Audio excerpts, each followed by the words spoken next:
What I do remember is sitting down with my family in front of the TV and just watching this historic moment. Peter Jennings in New York just a short while ago. Astonishing news from East Germany, where the East German authorities have said, in essence, that the Berlin Wall doesn't mean anything anymore.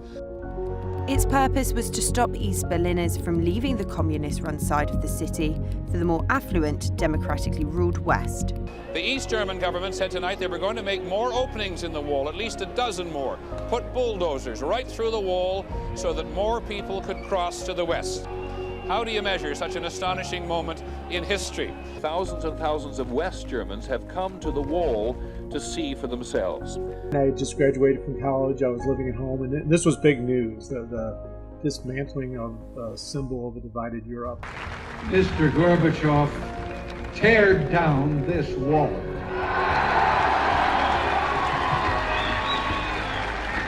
It's difficult to imagine just precisely how this thing will manifest itself. No one had expected that something like this was about to happen. I'm from St. Louis, and that's actually where the person that came up with the idea for the selling pieces of the Berlin Wall was from St. Louis as well. Well, today you would have a hard time if you're a visitor to Berlin to actually locate the wall. All Berlin chisels were sold out. People, and they were called wall peckers at the time, began chipping away at the wall. Large chunks, small chunks as souvenirs, and this happened literally immediately after the fall of the wall in November 1989. It's a little piece of history inside a glass box, so I thought, why not pick them up? I'd say this piece is worth 250,000 euros. That's a good price for an original piece of the wall. You know, national retailers nationwide, you could buy a piece of the Berlin Wall in that distinct little box.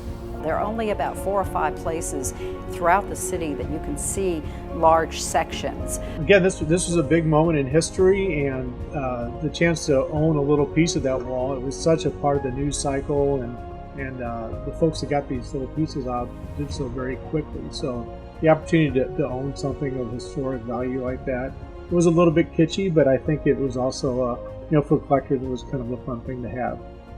I have it in my basement still today, and I know others who do as well, and it's just something you just kind of keep, and it's fun to look at ever so often.